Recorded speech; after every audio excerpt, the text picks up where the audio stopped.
Movie की शुरुआत में हम पेंग नाम के एक गूस को देखते हैं। सर्दियां अब आने वाली थी, इसलिए इन गूस का ग्रुप अब दूसरी जगह माइग्रेट करने वाला था। पेंग हमेशा से अपने ग्रुप से अलग ही रहता था। उसे लगता था कि वो औरों से थोड़ा अलग है। वो और गूस की तरह डिसिप्लिन में नहीं रहना चाहता था, इसलिए उसके ग्रुप का लीडर बिंग हमेशा से उससे परेशान ही रहता था, क्योंकि वो कभी उसकी बातों को फॉलो नहीं करता था। बिंग को भले ही पेंग पसंद नहीं था, पर बाकी सभी गूस का वो फेवरेट था। आगे हम दो भाई बहन को देखते हैं, जिसका नाम ची और चाओ था। चाओ थोड़ा शरारती था, इसलिए उसकी बड़ी बहन होने के नाते ची हमेशा उसका ख्याल रखती थी। उनके डक्स का ग्रुप भी किसी सफर पे था। पेंग की गर्लफ्रेंड का नाम जिंग था और ये उसके लीडर बिंग की बेटी थी।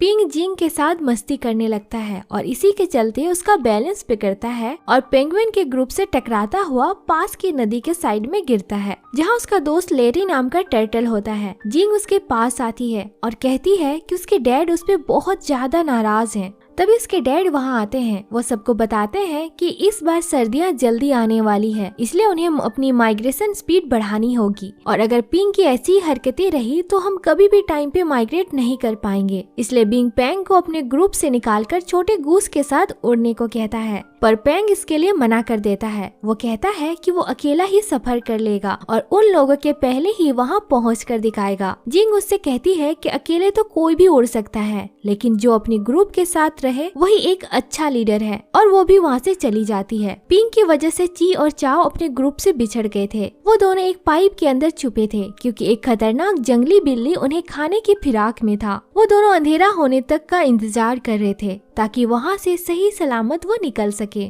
पेंग का दोस्त लेरी उसे समझाता है कि तुम अपने ग्रुप के साथ क्यों नहीं चले जाते। पेंग कहता है कि उन्हें आज जाने दो, वो कल अपना सफर शुरू करेगा और उनसे पहले पहुंचकर दिखाएगा। बाकी सभी गूस ग्रुप बनाकर अपना माइग्रेशन के सफर पर निकल जाते हैं। जिंग थोड़ा नाराज थी पेंग की वजह से, क्योंकि उसे उसकी फिक्र थी। अब रात हो चुकी थी। ची और चाओ वहाँ से बाहर निकलने का सोचते हैं, तभी वो बिल्ला उन पर हमला कर देता है। वो अपनी जान बचाकर भागने लगते हैं। उनका पीछा करता हुआ वो बिल्ला पेंग से टकराता है। पेंग उसे मारकर वही नदी में डाल देता है, जिसमें वो डूब जाता है। ची और चाओ ये देखकर पेंग से काफी इम्प्रेस हुए। पेंग वहीं पे सो गया। सुबह जब उसकी नींद खुलती है तो उसे वो दोनों डकलिंग अपने नीचे सोए हुए दिखाई दिए। चाओ उसे अपनी मॉम समझकर उसे चिपट गया। ची उसे रोकने की कोशिश करती है। वो पेंग से कहती है कि उसका भाई अभी छोटा है और उसने अपनी मॉम को नहीं देखा, इसलिए वो उसे ही अपनी मॉम समझ लिया है। ची पेंग से कहती है कि उसी के कारण वो लोग अपने ग्रुप से बिछड़ गए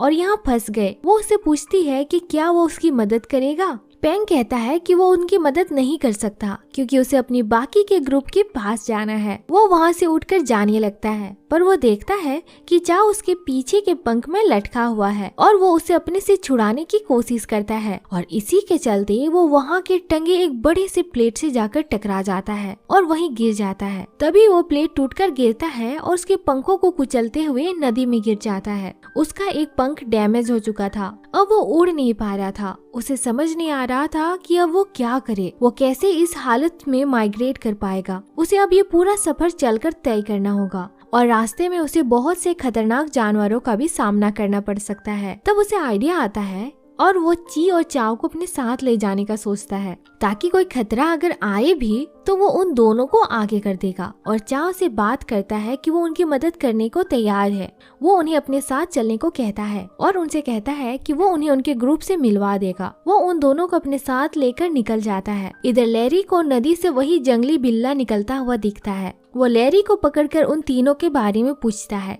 डर के मारे लेरी उसे सब कुछ बता देता है कि पेंग अब उड़ नहीं सकता, उसका एक पंख डैमेज हो चुका है और वो तीनों ये सफर चलकर तय करने वाले हैं। ये सुनकर वो बिल्ला काफी खुश हो जाता है कि आज वो उस गूस का भी शिकार करेगा। वो तीनों चलते चलते थक चुके थे और अब तो बहुत बारिश भी हो रही थी। बिजली भी तेजी से कड़क रही थी। उन्हें एक झोपड़ी दिखाई देती है। वो वहाँ के रहने वाले चिकन से पूछते हैं कि क्या वो एक रात के लिए यहाँ रुक सकते हैं, और वो तीनों पूरी रात वहीं आराम करते हैं और सुबह फिर से तीनों अपने आगे के सफर पर निकल जाते हैं। वो बिल्ला भी उनका पीछा करता है। वो उन चिकन्स तक पहुंच चुका था। वो उन्हें डराकर उनके बारे में पूछता है कि वो किधर गए हैं। पेंग को रास्ते में एक लेडी दिखाई देती है जिसके पास साइकिल थी। वो उनकी साइकिल चुराकर भागने लगता है और एक पत्थर पे ठोकर लगने से वो एक लॉरी में जाकर गिरते हैं जिसमें बहुत सारे पिग्स भरे थे। वो बिल्ला उनके काफी नजदीक आ चुका था। पर लॉरी से पीक के गिरने की वजह से वो बिल्ला उसी में दब जाता है। अब वो तीनों ही जंगल में आ चुके थे और पेंग पूरी तरह से थक चुका था। ची और चाव उसे किसी तरह जगाते हैं। पेंग उन दोनों को उड़ने को कहता है।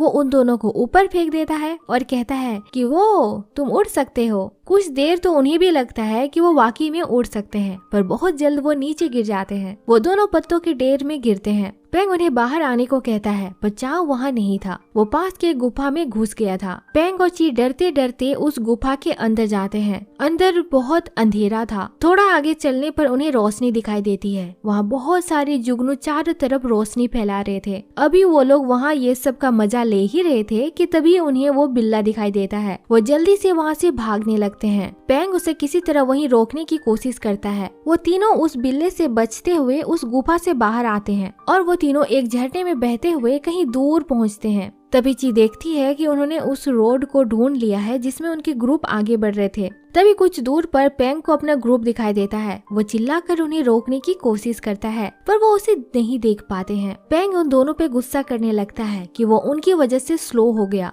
और अपने ग्रुप को नहीं पकड़ पाया। वो उन दोनों को छोड़कर आगे बढ़ जाता है ताकि अपने ग्रुप को किसी तरह आवाज देकर बुला सके, पर भागते भागते वो एक पेड़ से लटक जाता है। तभी एक उड़ती हुई चीज उसकी ओर आती है और उसे वहाँ से धक्का देकर पास के पहाड़ी पर ले जाती है। वो कार्ल नाम का एक गिलहरी था। वो उसे कहता है कि वो उसके टूटे हुए पंखों को ठीक कर सकता है और अपनी अतरंगी इलाज से वो उसके पंखों को ठीक करने लगता है। ची और चाव अब अकेले ही आगे बढ़ रहे थे। वो दोनों बहुत ज्यादा डरे हुए थे क्योंकि वहाँ चारों तरफ अंधेरा ही अंधेरा था। पेंग के पंख में कार्ल एक डंडा बांध देता है और उसे उसके सहारे उड़ने की कोशिश करने को कहता है। वो उसे उस पहाड़ के नीचे फेंक देता है और उस डंडे की मदद से वाकई में अब पेंग उड़ पा रहा था। वो बहुत ज्यादा खुश था वापस से उड़कर। तभी उसे ची और चाव की याद आती है और वो उन्हें ढूंढने निकल जाता है। ची और चाव को भी चलते चलते अपना ग्रुप मिल चुका था। वो उसमें ज्वाइन हो जाते हैं। वो डग्स का ग्रुप अब एक शहर में पहुंच चुका था। उन दोनों को अब थोड़ा डर लगने लगा था कि उन्हें यहाँ क्यों लाया गया है। तभी उन दोनों को एक आदमी पकड़कर वहाँ से ले जाता है। पेंग भी तब तक उनका पीछा करता हुआ वहाँ पहुँच चुका था। उन सारे डग्स को एक होटल में लाया गया था जहाँ उन्हें मारकर लोगों को सर्व किया जाता था। पेंग छुपता हुआ उस होटल के किचन में पहुँचता है जहाँ वो आदमी उन दोनों को काटने वाला था। पेंग उस आदमी को किसी तरह डिस्ट्रैक्ट करता है और उन दोनों को अपने साथ भगाकर होटल से बाहर ले आता है। वहाँ की भीड़ में वो दोनों उससे बिछड़ जाते हैं। पेंग देखता है कि वो बिल्ला उन दोनों को पकड़े हुए है और उन्हें खाने की तैयारी कर रहा है। तभी वहाँ के फूटते पटाखों की वजह से वो डिस्ट्रैक्ट होता है।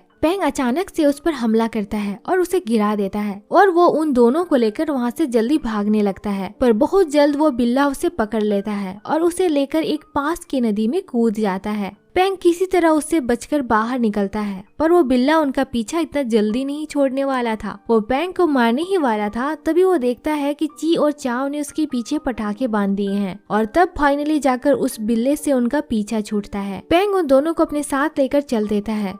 अब सर्दियां आ चुकी थी, बर्फ भी पड़ने लगी थी, पर फिर भी वो तीनों आगे बढ़ते जा रहे थे और एक बर्फ के टूटने से वो नीचे गिर जाते हैं। ची और चाव को वहाँ से कुछ दूर पर वो जगह दिखाई देती है जहाँ पेंग जाने वाला था, पर पेंग अब पूरी तरह से थक चुका था। वो उन दोनों को उसके बिना ही आगे जाने को कहता है, पर वो दोनों कहते हैं कि वो उसे बिना लिए नहीं जाएंगे और वो दोनों पेंग को अपने ऊपर बिठाकर उड़ने लगते हैं, पर वो इतना भार लेकर ज्यादा नहीं उड़ सकते थे। वो दोनों गिरने लगते हैं। चाव पेंग की आवाज में बाकी गुस को मदद के लिए आवाज देता है। आगे हम देखते हैं कि जिंग पेंग को अपने ऊपर बिठाकर ले जा रही है। चाव और ची भी उसके साथ ही थे। जिंग उसे सही सलामत वहाँ से ले आती है। पेंग जिंग से सब कुछ के लिए सॉरी बोलता है और वो उसे उन दोनों भाई बहन ची और चाव से मिलवाता है और उन्हें भी अपनी फैमिली के साथ ही रख लेता है। और ये मूवी यहीं पे खत्म हो जाती है। आपको ये वीडियो कैसा लगा? अगर अच्छा लगा तो प्लीज हमारे इस वीडियो को लाइक, शेयर और चैनल को सब्सक्राइब कर दें। और थैंक्स फॉर वॉचिंग। तब तक के लिए बाय।